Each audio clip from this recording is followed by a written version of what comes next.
खुशी से पढ़ा हुआ अधिक समय तक याद रहता है। नमस्कार दोस्तों, कैसे हो आप सभी लोग। आई होप आप सभी ठीक ठाक और कुशल मंगल होंगे। आज का वीडियो हमारा कृषि पर्यवेक्षक 2023 के ऊपर होने वाला है। आप लोगों के 3 इंपॉर्टेंट क्वेश्चन है जो बार बार आ रहे हैं। पहला क्वेश्चन आप लोगों का है, क्या सर कृषि पर्यवेक्षक के पद बढ़ेंगे। दूसरा क्वेश्चन आप लोगों का है, क्या सर 21 अक्टूबर को एग्जाम होगा या नहीं होगा। तीसरा क्वेश्चन आप लोगों का है, क्या सर अभी भी जीरो से तैयारी की जा सकती है। इन सभी सवालों के जवाब आपको आज के इस वीडियो में मिलने वाले हैं। चलिए दोस्तों, आज का वीडियो स्टार्ट करते हैं। शुरू करने से पहले जो लोग चैनल पर नए हैं, चैनल को सब्सक्राइब जरूर कर ले। पास में जो बेल आइकन है उस पर क्लिक करें ताकि आने वाले सभी वीडियोस के नोटिफिकेशन आपको टाइम टू टाइम मिलते रहे। पहला क्वेश्चन आप लोगों का, क्या सर कृषि पर्यवेक्षक के पद बढ़ेंगे। तो मैं आपको बता दूं, ऐसी कोई भी सूचना नहीं है जिससे हमें पता लगता हो कि कृषि पर्यवेक्षक के पदों में बढ़ोतरी होगी। अगर बढ़ते तो अब तक नोटिफिकेशन आ जाता, अब तक कोई ऑथेंटिक न्यूज आ जाती जिससे हमें पता लग जाता कि हाँ पद बढ़ेंगे। तो ये आपका जो क्वेश्चन था, आई होप इसका आंसर आपको सही तरीके से मिल गया होगा। दूसरा क्वेश्चन, क्या सर एग्जाम डेट आगे जाएगी। कहने का मतलब है जो 21 अक्टूबर को एग्जाम होने वाला है, क्या 21 को होगा या नहीं होगा। तो देखो, इसकी भी कोई ऑथेंटिक अभी न्यूज नहीं है कि आपके जो एग्जाम डेट है ये बढ़ेगी या नहीं बढ़ेगी। लेकिन अगर आप लोगों ने ये सोच लिया कि सर इसकी एग्जाम डेट बढ़ेगी, तो इससे आप खुद को कमजोर बना रहे हो, जो खुद की तैयारी है उसको कमजोर बना रहे हो। आप यही सोच के तैयारी करें कि जो आपका एग्जाम है 21 अक्टूबर को होने वाला है।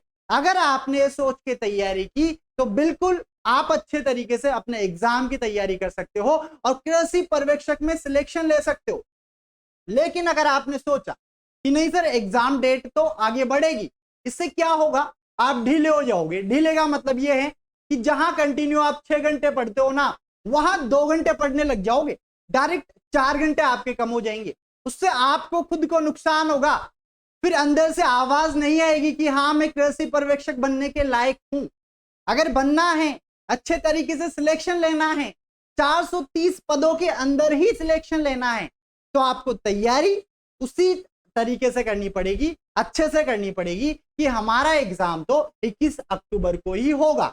आपने 21 अक्टूबर के लिए तैयारी की, अगर एग्जाम 21 को नहीं होता है तो उससे एक बात बताओ, आपको कोई नुकसान है क्या। उससे आपको कोई नुकसान नहीं है, उससे आपको बेनिफिट है। बेनिफिट कैसे है कि आप एक बार फिर से पढ़ लोगे, अच्छे तरीके से रिवीजन कर लोगे, अच्छे तरीके से टेस्ट सीरीज ज्वाइन कर लोगे। जो क्वेश्चन आपके छूटे हुए थे, जो टॉपिक आपके लिए हार्ड थे, जो आपने कवर नहीं किए हैं, उनको भी आप अच्छे से कवर कर लोगे। तो अभी आपका जो टारगेट होना चाहिए वो क्या होना चाहिए कि सर पेपर तो 21 अक्टूबर को होगा। अच्छा, टारगेट से एक और चीज मुझे याद आई, आप लोगों के कमेंट थे कि क्या सर अभी भी तैयारी की जा सकती है जीरो से। इसके अलावा सर हमें कितनी मेहनत करनी पड़ेगी, हम टारगेट क्या लेकर चले तब जाके हमारा कृषि पर्यवेक्षक में सिलेक्शन हो। उसको आइए एक कहानी के जरिए समझते हैं। मैं और मेरा एक दोस्त, हम कहीं घूमने जा रहे थे और वहां पर एक 10 मंजिला बिल्डिंग थी। एक कहानी अक्सर मैं सुनाया करता हूं। कितनी मंजिला बिल्डिंग थी, 10 मंजिला बिल्डिंग थी। और जो मेरे साथ में था मेरा साथी, उससे मैंने पूछा कि मैंने कहा बता, यहां से पत्थर नीचे से कौन सी मंजिल पर फेंक सकता है। तो जो मेरा दोस्त था वो बोला कि मैं 8वीं मंजिल पर तो पत्थर फेंक सकता हूं। कहानी बड़े ध्यान से सुनना। उसने क्या बोला कि मैं यहां से जो पत्थर फेंकूंगा वो 8वीं मंजिल पर जाके गिरेगा। मैंने कहा सच बोल, 8वीं तक फेंक देगा, बहुत ऊपर है, सोच ले। उसने कि हाँ फेंक दूंगा मैं। कहा चल उठा पत्थर। उसने पत्थर उठाया और उसने अपनी पूरी ताकत लगा दी और पत्थर को फेंका ऊपर। लेकिन पत्थर कहां पे गिरा, 6वीं मंजिल पे। कहने का मतलब है पत्थर 8वीं मंजिल पर नहीं गया, कहां गया, 6वीं मंजिल पर। फिर वो मेरे से बोला कि यार 6वीं तक ही गया है, 6वें फ्लोर तक ही गया है। फिर मैंने कहा कोई बात नहीं, तू 8वीं पर फेंक सकता है इसको। बोले कि कैसे। मैंने कहा तू टारगेट जो है ना, ये सोच कि मैं 10वीं मंजिल पर पत्थर को फेंकूंगा। तेरा टारगेट क्या होना चाहिए, ऐसा नहीं होना चाहिए अगर तुझे 8वीं मंजिल पे पत्थर फेंकना है तो जो टारगेट हमारा होता है उससे जस्ट नीचे ही जाता है। तो तुझे क्या सोचना है कि ये पत्थर इस बार मैं बिल्कुल टॉप पे फेंकूंगा, जो ऊपर है बिल्कुल टॉप 10वां जो माला है उस पे फेंकूंगा। उसने वापस पत्थर उठाया और मैंने कहा पूरी जान लगा देना, पत्थर कहां जाना चाहिए, 10वें माले पे जाना चाहिए, 8वें पे नहीं। उसने अपनी पूरी ताकत लगाई, पत्थर को लिया जोर से और जोर से फेंका ऊपर। अब जो पत्थर था गया, लेकिन 10वें माले पर नहीं गया, वो कहां गया, 8वें माले पर गया। कहने का मतलब है 8वीं मंजिल पर गया। इस कहानी से आपको ये समझ में आया होगा कि टारगेट जो है ना वो बड़ा होना चाहिए। अगर आपको पता लग गया कि यार मेरा तो 80 नंबर में, सॉरी 80 क्वेश्चन में मेरा सिलेक्शन हो रहा है, और आपने टारगेट लिया 80 के अकॉर्डिंग आपने तैयारी की अच्छे तरीके से, मुझे एक बात बताओ, क्या 80 के 80 आपके एग्जाम में सही हो जाएंगे? नहीं होते। ऐसा नहीं होता है, जो टारगेट आप लेते हो उससे कम ही होता है। इस केस में आपके 70 क्वेश्चन ही सही हो पाएंगे, हो सकता है 65 ही सही हो। तो आपको अपना टारगेट जो है ना वो बड़ा लेके चलना है कि हाँ मुझे तो अच्छे तरीके से कोशिश करूं कि सारे के सारे क्वेश्चन सही करके आऊं। एग्रीकल्चर के 20 क्वेश्चन तो एनिमल के सही करके आऊं, हॉर्टिकल्चर के 20 सही करके आऊं, इसके अलावा एग्रोनॉमी के 20 सही करके आऊं, जीके के 25 सही करके आऊं, हिंदी के 15 सही करके आऊं। जब आप लोगों का टारगेट बढ़ा लोगे अच्छे तरीके से, तब जाके आपका सिलेक्शन हो पाएगा। जो आप सोच रहे हो कि हाँ इतने तो मेरे मार्क्स आने चाहिए, तब जाके वो मार्क्स आएंगे। लेकिन अगर आपने टारगेट ही ऑलरेडी कम बनाया है, तो इस केस में आपके नंबर उससे, कहने का मतलब है 10 नंबर डाउन लेके आप चलना। अधिकतर बच्चे बोलते हैं कि सर 10th में 80% बनाऊंगा, 80 बनाऊंगा, उनके बनती है 70, 75, 60। कुछ बच्चे बोलते हैं कि सर 95 क्रॉस करूंगा, उनके बनती है 90, 85। कहने का मतलब है जो टारगेट होता है उससे कम बनती है। तो अगर आप लोगों को वाकई में कृषि पर्यवेक्षक का एग्जाम फाइट करना है, तो आपको टारगेट बढ़ा लेके चलना पड़ेगा।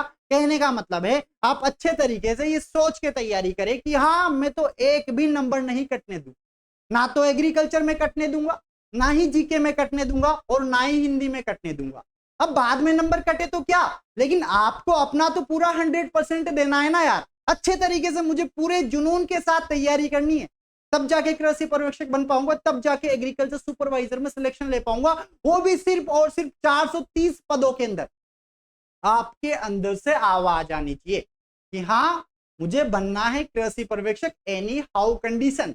देखो, तैयारी नहीं करने के या कृषि पर्यवेक्षक में सिलेक्शन नहीं होने के आप लोगों के पास जब पेपर हो जाएगा उसके बाद 1000 बहाने होंगे, और अभी भी 1000 बहाने हैं कि हमारे पास नोट्स नहीं थे, हम कोचिंग नहीं गए थे, हमने अच्छे से पढ़ाई नहीं की थी, हमने पिछले पेपर सोल्व नहीं किए थे, कई सारे बहाने होंगे आप लोगों के पास। लेकिन कृषि पर्यवेक्षक बनने का एक बहाना काफी है आपके लिए, अगर बनना चाहते हो तो। वो क्या है कि हाँ मुझे बनना है, अच्छे से सिलेक्शन लेना है, तो बिल्कुल बन के रहोगे।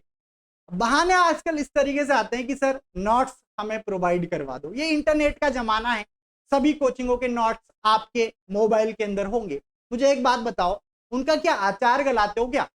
उनमें से 100 बच्चों में से 2 या 4 बच्चे ही होंगे जो पूरे नोट्स को पढ़ते हैं, जो मार्केट में घूमते हैं।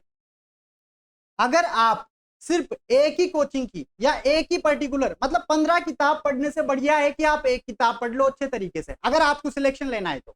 मन को भटकाओ मत कि हाँ यार मैं उधर का भी पढ़ लूं, इधर का भी पढ़ लूं, किताब का भी पढ़ लूं, उसका भी पढ़ लूं, सब जगह का पढ़ लूं। इससे बढ़िया ये है कि पर्टिकुलर एक चीज आप अच्छे से पढ़ लो, उससे आपका जो माइंड है वो डाइवर्ट नहीं होगा और अच्छे तरीके से आप तैयारी कर पाओगे।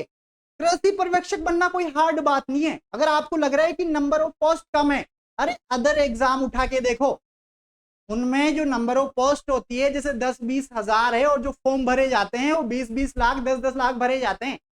आपके तो 430 पद हैं, तो कंपटीशन कम है अभी भी हमारे लिए। और कृषि पर्यवेक्षक बनना इतना कोई हार्ड नहीं है। हम उस परिवार से बिलोंग करते हैं, कौन से परिवार से? किसान परिवार।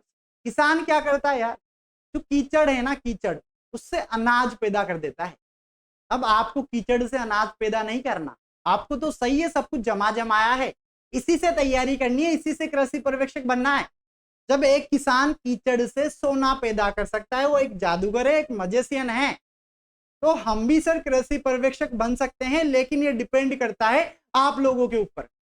जहां से भी आप पढ़ते हो, जिस भी टीचर से आप पढ़ते हो, वो आपके लिए दरवाजे खोल सकता है कि हाँ बेटा तुझे इस तरीके से तैयारी करनी है, डायरेक्शन ये होगी, इस तरीके से पढ़ना है। वो आपके लिए दरवाजे खोलता है, लेकिन अंदर तो आपको ही जाना है। तैयारी तो आप ही लोगों को करनी पड़ेगी ना, तब जाके सिलेक्शन हो पाएगा, क्योंकि कंपटीशन ज्यादा है, इस बात को आप भी जानते हो। फिर भी अगर आप तैयारी नहीं करते हो तो फिर समझ लो कि कुछ नहीं हो सकता। अगर बनना है कृषि पर्यवेक्षक तो एक बहाना आपके पास होना चाहिए कि हाँ मैं बन के रहूंगा एनी हाउ कंडीशन, और एग्जाम जो मेरा है 21 अक्टूबर को हो या ना हो, मैं तो तैयारी 21 अक्टूबर के अकॉर्डिंग ही करने वाला हूं। अब आता है थर्ड क्वेश्चन, क्या सर अभी भी जीरो से अच्छे से तैयारी की जा सकती है? तो बिल्कुल एक स्ट्रेटेजी आपको बनानी पड़ेगी, एक रणनीति आपको बनानी पड़ेगी, उसके अकॉर्डिंग आपको तैयारी करनी पड़ेगी। मैंने एक वीडियो डाला था, उसमें आप लोगों ने काफी प्यार दिया है, उसके लिए बहुत बहुत धन्यवाद। वीडियो था कि कृषि पर्यवेक्षक की तैयारी 60 दिनों में कैसे करें। उसके अंदर मैंने आपको टॉपिक बताए थे जहां से हर बार क्वेश्चन आते ही आते हैं। ऐसा नहीं है कि उनसे क्वेश्चन नहीं आएंगे, उनसे क्वेश्चन आते ही आते हैं। उसके अकॉर्डिंग तैयारी करो, एग्रीकल्चर के सारे क्वेश्चन आपके सही हो जाएंगे, लेकिन तैयारी आपको ही करनी पड़ेगी। जिन्होंने वो वीडियो नहीं देखा है, अच्छे तरीके से वीडियो को देख लेना, अच्छे से समझ लेना, और कोई डाउट होता है तो मुझे कमेंट कर देना। कैप्टन एग्रो पे पशुपालन विज्ञान को कंप्लीट करवाया गया है अकॉर्डिंग 2023 के एग्जाम के, जिसमें से आपका एक भी क्वेश्चन बाहर नहीं जाएगा। इसके अलावा और भी कुछ क्लासें मैं आपको कंटिन्यू प्रोवाइड करवा रहा हूं जो आपके एग्जाम के लिए इंपॉर्टेंट हैं, जहां से क्वेश्चन आना ही आना है, फिक्स है। इसके अलावा हम बात करें राजस्थान जीके की, तो यार राजस्थान जीके में कल्चर है, हिस्ट्री है, जियोग्राफी है, इनको भी अच्छे तरीके से साथ में लेके चलना है आपको, और हिंदी को भी साथ में लेके चलना है। और जब तैयारी करो आप कृषि पर्यवेक्षक की, तो मैंने कहा आप किताबें कोई सी भी पढ़ो, लेकिन एक बार एनसीईआरटी जरूर पढ़ लेना। जो 11 12 की एनसीईआरटी की बुक है उसको अच्छे तरीके से पढ़ लेना, उसके बाहर क्वेश्चन नहीं जाएगा। कई बार डायरेक्ट उसी से क्वेश्चन पूछ लिया जाता है जो पीछे अबसद वाले क्वेश्चन होते हैं। मैंने आपको 3 वीडियोस प्रोवाइड करवाए 11th क्लास के, जो 11th एग्रीकल्चर बुक के थे। पहला एग्रोनॉमी का, दूसरा हॉर्टिकल्चर का, तीसरा एनिमल हस्बेंड्री का, जिनमें करीबन 37-38 क्वेश्चन थे जो बुक के पीछे दे रखे थे, और सारे के सारे मैं आपको सोल्व करवा चुका हूं। और अगर आप लोगों की डिमांड होगी तो मैं आपको 12th एग्रीकल्चर बुक के पीछे जो क्वेश्चन दे रखे हैं उनको भी आपको सोल्व करवा दूंगा। कोई टॉपिक अगर आपको हार्ड लगता है तो आप मुझे कमेंट करो कि सर इस टॉपिक को हमें अच्छे से पढ़ा दो, हमें समझ में नहीं आ रहा है, वो आपको पढ़ा दिया जाएगा। आज भी कई बच्चों के कमेंट आते हैं जो मुझे व्हाट्सएप पे कमेंट करते हैं कि सर इस क्वेश्चन का आंसर क्या होगा। मैं उनको आंसर बताता हूं, बच्चे पूछते हैं सर आंसर कैसा आया, वो भी मैं उनको बता देता हूं। क्योंकि कई सारे ऐसे क्वेश्चंस होते हैं जो हमारे माइंड में इतने जल्दी फिट नहीं हो पाते, लेकिन अगर आप लोगों ने एक बार अच्छे से पूरे तन से मन से अच्छे से पढ़ लिया ना, तो आप उसको कभी नहीं भूलोगे। और जो भी पढ़ो, मैंने आते आपसे क्या बोला था कि खुशी से पढ़ा हुआ ज्यादा याद होता है। लेकिन अगर आप इस तरीके से है ना खराब मन बना के पढ़ोगे कि नहीं यार मुझे पढ़ना है, मतलब टेंशन में हो, पढ़ाई कर रहे हो, तो हमें ज्यादा याद नहीं रहेगा। जब भी पढ़ने बैठो हैप्पी रहो, खुश रहो, अच्छे तरीके से पढ़ो, तब जाके चीजें हमें ज्यादा याद होती है। अगर समय कम है, अच्छे तरीके से याद करना है, तो सबसे बेस्ट जो टाइम होता है वो मॉर्निंग का होता है। सुबह जल्दी उठ के पढ़ाई करो। जब एक किसान जल्दी उठ के खेत में जा सकता है, पानी पिला सकता है, तो हम भी कर सकते हैं। बस हमें जल्दी उठने की जरूरत है। तो सुबह जल्दी उठ के पढ़ाई करो। उससे क्या होगा कि सुबह हमारा जो माइंड है ना बिल्कुल रात भर रिलैक्स करता है आराम से, इसमें कोई तनाव नहीं होता, कोई चिंता नहीं होती। तो जो भी चीज हम पढ़ते हैं वो डायरेक्ट हमारे माइंड में फिट होती है। लेकिन अगर आप लोगों ने जैसे कि शाम को पढ़ रहे हो रात के 11-12 बजे, कोई बात नहीं, वो भी याद होगा, लेकिन वो कम, इतना ज्यादा कैप्चर नहीं कर पाता माइंड हमारा। बिल्कुल मैं आपसे यही कहूंगा, एक बार फिर से कह रहा हूं कि अगर किसान कीचड़ से अनाज या सोना पैदा कर सकता है, तो आप भी अच्छे तरीके से इन किताबों को पढ़कर, सिलेबस को इतना ज्यादा बड़ा नहीं है, इस सिलेबस को पढ़कर आराम से कृषि पर्यवेक्षक में अपनी सीट फिक्स कर सकते हो। लेकिन ये तब कर पाओगे जब अंदर से आवाज आएगी कि नहीं यार मुझे बनना ही है, वाकई में मुझे जरूरत है। और अगर ये आवाज आपके अंदर से नहीं आती है तो फिर आप नहीं बन सकते। एक और आवाज आपके अंदर से आना चाहिए कि हाँ मुझे 21 अक्टूबर के अकॉर्डिंग ही तैयारी करनी पड़ेगी। एक और माइंड से अपनी चीज निकाल देना कि नंबर ऑफ पोस्ट 430 ही है, क्या फर्क पड़ता है भाई। इंसान को वो काम करना चाहिए जिसमें हारने के चांसेस ज्यादा होते हैं, उसमें ज्यादा मजा आएगा। अच्छे से प्रैक्टिस करोगे, एक भी लाइन नहीं छोड़ोगे, क्योंकि अंदर डर होगा कि यार नंबर ऑफ पोस्ट कम है, मेरे जैसे हजारों स्टूडेंट हैं जो तैयारी कर रहे हैं, तो मैं तो अच्छे तरीके से एक एक लाइन को पढ़ूंगा, एक एक लाइन को अच्छे से पढ़ूंगा। हाईलाइटर ले लो, हाईलाइट कर लो जो इंपॉर्टेंट पॉइंट आपको लगते हैं। और उनको याद करो, बार बार पढ़ो, तब जाके सिलेक्शन आपका हो पाएगा। तो आज के वीडियो को यहीं पर हम विराम देते हैं और आई होप आप लोगों को आज का वीडियो अच्छे से समझ में आया होगा। अगर आपका कोई भी डाउट है आप मुझे कमेंट कर सकते हो, आपको आंसर दिया जाएगा। इसके अलावा आप मुझे 7665686175 पर आप मुझे व्हाट्सअप भी कर सकते हो। कॉल नहीं करना है, व्हाट्सअप करना है। जो भी आपका क्वेश्चन हो आपको रिप्लाई दे दिया जाएगा। दोस्तों अगर आप लोगों को ये वीडियो अच्छा लगा हो तो आप इसको लाइक करें, अधिक से अधिक शेयर करें, और जो लोग चैनल पर नए हैं चैनल को सब्सक्राइब जरूर कर ले। पास में जो बेल आइकन है उस पर क्लिक करें ताकि आने वाले सभी वीडियोस के नोटिफिकेशन आपको टाइम टू टाइम मिलते रहे। और हाँ, कमेंट करके जरूर जाना, जय जवान जय किसान लिख के जरूर जाना। मुलाकात करेंगे अगले वीडियो में, तब तक आप सभी को मेरा राम राम, नमस्कार, जय जवान जय किसान, जय हिंद, बाय बाय।